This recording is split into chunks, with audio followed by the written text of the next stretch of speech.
yow en tant que journaliste yow yaa ma war a arrêter ah parce que nit ki mënoo ko invité ba pare di ko déshonorer quand même tu vois donc am na yoo xamante ni journalistes yi gérer seen plateau ñoom ñoo ko war a régler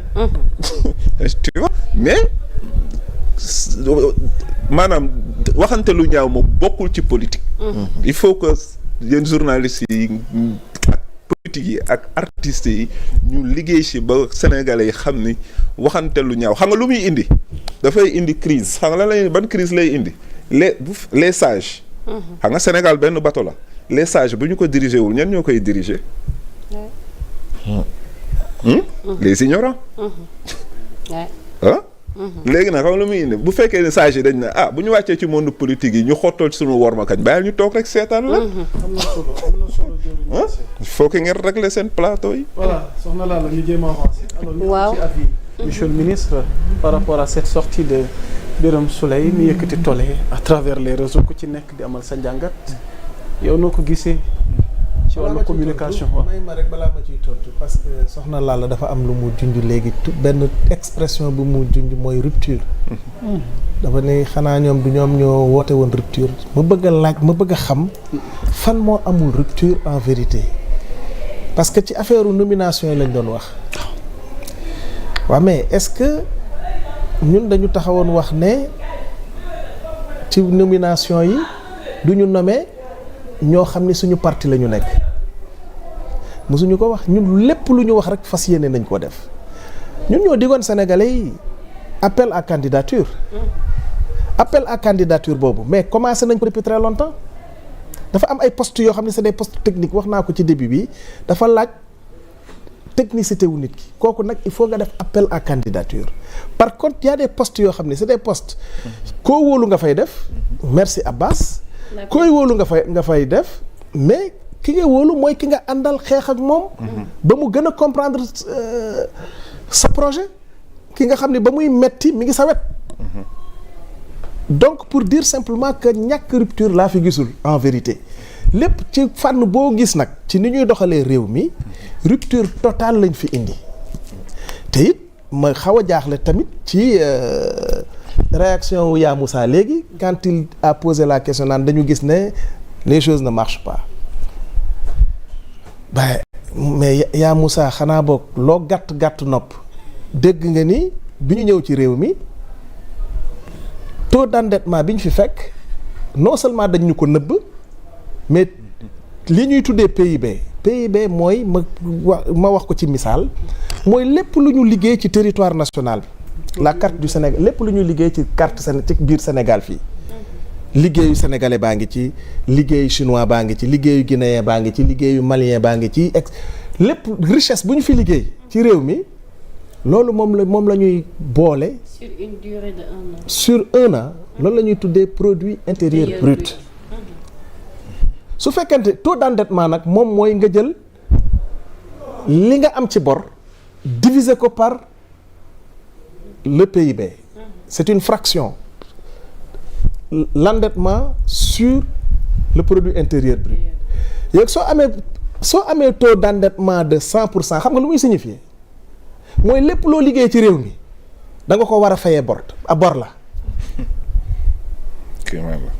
te ñu nëbb xam nga ñoom bi ñu fiy jógee 74% la ñu waxoon ni fa la ñu toll. ñun ñu def suñu càmbar gis 83% de taux d'endettement. mais Cour des comptes bi nga xam ne ñëpp dañu ne woon ñii li ñuy wax du dëgg nañu xaar Cour des comptes wax mais bi Cour des comptes génnee moom moo wax ni on a un taux d'endettement de 119% de 99%. 99,7%. waaw ku fekk situation boobu ba pare fekk fii li ñuy tuddee déficit budgétaire de 12,5% alors ñi 5% lañ ñu doon wax. déficit budgétaire aussi pour Sénégalais yi comprendre mooy lan. mooy da ngay budget mooy lii doxal réew mi alal ji doxal réew mi li koy indi da ngay jël recette budget donc dafa am recette am dépense l'ensemble des recettes dafa war a tolloog dépenses yi suñu tolloowul rek dafay am excédent wala mu am déficit mooy bu fekkente ni li ngay dépenser moo ëpp li nga am comme recette. recettes yi moom mooy impôts yi moom mooy taxes yi moom mooy am na ay recettes extra budgétaires yu mel ni ay dons ak yu demee noonu da ngay jël recette moins dépense divisé par le PIB loolu moo lay jox le taux du déficit budgétaire c'est-à-dire que ñun am nañu dépense yi ñuy def ëppee na recettes yi boo ko diviser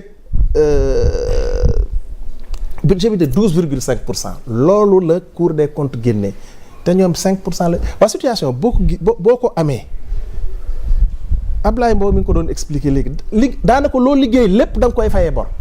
di dem di lebi ji pour fay bor waaw ba pare nga boole ci liggéey bu rëy bii nga liggéey pendant 15 mois ñu mën fànn boo jël ci gouvernement bi nga gis des résultats probants yu taxaw boo ko jëlee ci agriculture gis nga effort yi ñu def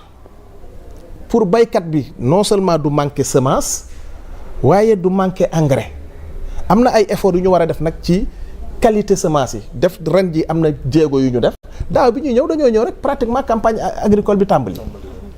ñi ngi jëm ci fexe ba semence de qualité certifiée ñu am ko à 100% fa la ñu jëm waaye nag ndar xëyut sotti ndax mën ngaa xalaat lu ñu yàq ci juróom-benn fukki at ak ñeent yow en quelques mois nga réglé ko loolu amul fenn ci àdduna loo xam ne dañ koo yàq ci juróom-benn fukki at ak ñeent pendant 64 ans ce pays là mais amul woon à part la parenthèse des 2 ans de Mamadou Dia pratiquement réew mi musul tegu ci yoon woo xam ne yoon du développement la su fekkente ni am nga au moins 62 ans n'est-ce pas de désorientation de manque de vision de gabegie de pillage du pays parce que c'est en vérité c'était ça loolu moo amoon ci réew mi est-ce que loolu mën nga ko en quelques mois nga régler ko looloo tax redressement la ñuy njëkk a tàmbalee te ñi ngi xalaat ci tëralin wi nga xam ne moom moo war a jëmmal redressement boobu premier ministre annoncé na ko un plan de redressement boo xam ne incha allah ci fan yii di ñëw dina wane sénégalais yi lan mooy plan de redressement donc il faut que ñu redresser économie réew mi ba pare ci la ñu ne waaye terewuñu wax dëgg yàlla nag sénégalais yaa ngi teg seen bët ci liggéey bi est-ce que bu fekkonte ni ñun suñu taxawaay du woon taxawaay bu rafet prix des denrées de première nécessité yi est-ce que fii la ñuy toll ci ku am plus de 100% de taux d'endettement déficit budgétaire de 12 virgule nangam pour cent mais fexe nañu non seulement waxuma la ni sax dañoo fexe ba flambé amul mais dañ ko wàññi saaku ceeb ba nga daan jënd weer wi 50 kilos yi mais wàññil nañ la ci junni am na junni boo xam ne mën nga koo dugal ci sa facture électricité suukar si la même chose diwlin ji la même chose ba ñu koy wax ca jamono jooju ñu ngi wax naan non c'est le contexte non c'est pas vrai c'était pas le contexte c'est un travail bu gouvernement bi def le ministre du commerce dem na ñaari yoon Inde dem rencontrer ji directement ñi nga xam ne ñoom ñoo ñuy jaay ceeb bi fexe ba dindi intermédiaires yi ci diggante bi. alors monsieur le ministre doguma la parce que. boo ma dogee nag di nga yàq sama fil conducteur n'est-ce pas waaw mais donc pour dire simplement que liggéey bu rafet bii nga xam ne moom la gouvernement bi def ñii nga xam ne dañoo waroon a noppi làqatu kenn dootu leen déggati mais ñoom ñooy noppi mais c'est parce que dañu nekk ci démocratie nag la ñuy tuddee démocratie moo tax nit ñi di leen may ñuy wax ngeen di leen di tendre ay micro ñuy wax n'importe quoi mais voilà des gens qui devaient se taire à jamais se taire et se tairaient à jamais parce que voilà des gens yoo xam ne ñoo ñu indi ci situation bii ñu nekk Sénégal yàlla daf fee def lu ne dafa warul woon ñàkk dara ci wàllu xam-xam wax nañ ko léegi li ñu am ci capital humain mar d'Italie ci wàllu suuf yàlla fàttewul Sénégal mbell yi fi am fii ci réew mi mais du jeex mooy ressource naturelle ak yeneen ak sur le ak li nga xam ne mooy mën a tax agriculture am mooy les facteurs exogènes de l'agriculture muy naaj di taw di ndox même bu taw bi bariwul tellement noonu comme ni mu amee ci yeneen réew yi mais li am ndox ci Sénégal mooy réew mu ndox wër saa yooy génn da ngay jéggi ndox Sénégal nous avons autant de potentialités et une jeunesse saine de 75% de moins de 35 ans mais ces gens-là ont réalisé la prouesse de mettre ce pays-là dans ces conditions-là. Et malgré tout, nous nous sommes battus comme on ne peut l'imaginer. ba réew mi non seulement amul flambée de prix, agriculture bi ñi ngi fexe ba mu nekk l'un des véritables moteurs de développement de ce pays-là, ak yeneen secteurs yi. Formation professionnelle bi xam naa dinañ ci ñëw léegi li ñu ci def dinañ ci dem. Donc pour vous dire simplement que il faut que les gens arrêtent aussi de dire way non dëkk bi moom bon tout le temps les gens disent way dëkk bi neew mais non mais gis nga bu fi ñuy toogaatoon waxuma la cessation de paiement du pays mais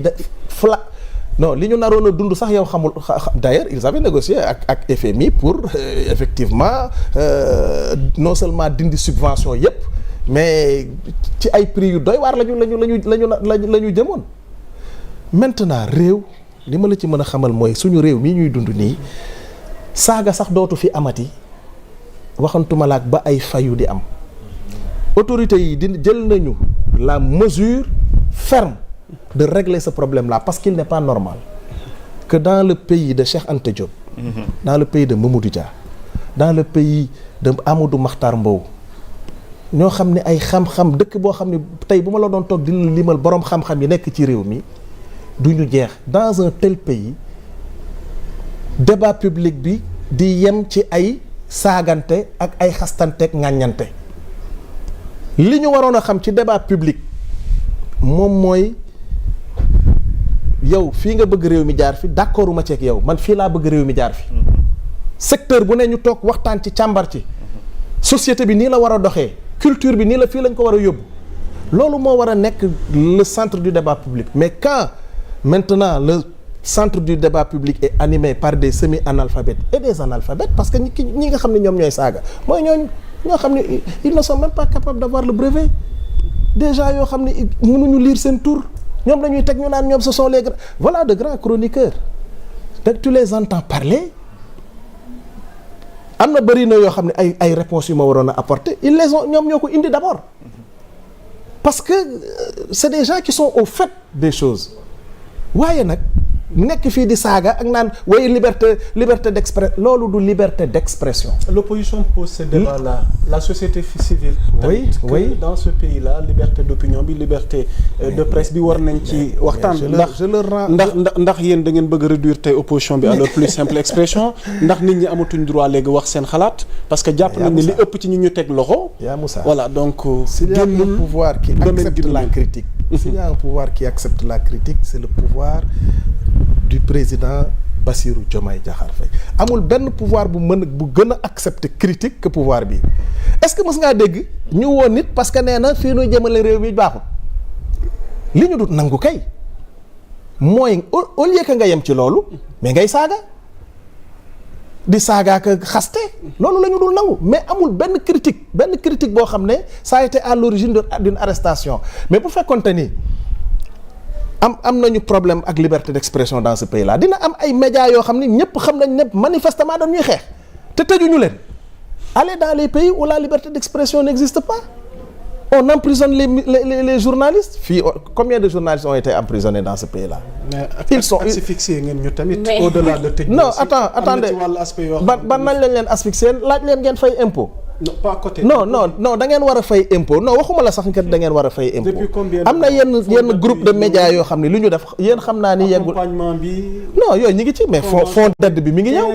tu sais que fond d'aide bi déjà dañ koy yokk. non seulement day yokk mais ensuite dañ koy partager partager de façon démocratique. Le temps presse aussi. non ça nag c'est pas la première mission d'un État. La première mission d'un État ce n'est pas de distribuer de l'aide à la presse. La première mission d'un État c'est l'une des missions importantes bien sûr parce que la démocratie est extrêmement importante presse bi dañ ko war a jàppale ci fànn bu ne mais li ma mënul nangu mooy média yoo xam ne yemuñu ci bañ a fay l'impôt mais dañuy détourner impôt.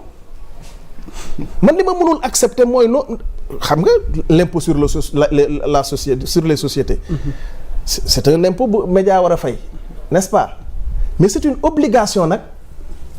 boo percevoir des taxes lu mel ni TVA ci ay marché wala nga percevoir ay impôts sur les salaires mais ba pare doo ko reverser loolu détournement la loolu ku ko def dañ laa war a tëj ci kaso détournement de deniers publics mandat de dépôt automatique mais on a été trop indulgent voilà ces gens-là nag léegi ñoom ñoo ñuy reprocher ce sont ces gens-là qui nous reprochent maintenant de mettre en péril la liberté de la presse nañu waxante dëgg réew mi liberté du fi jeex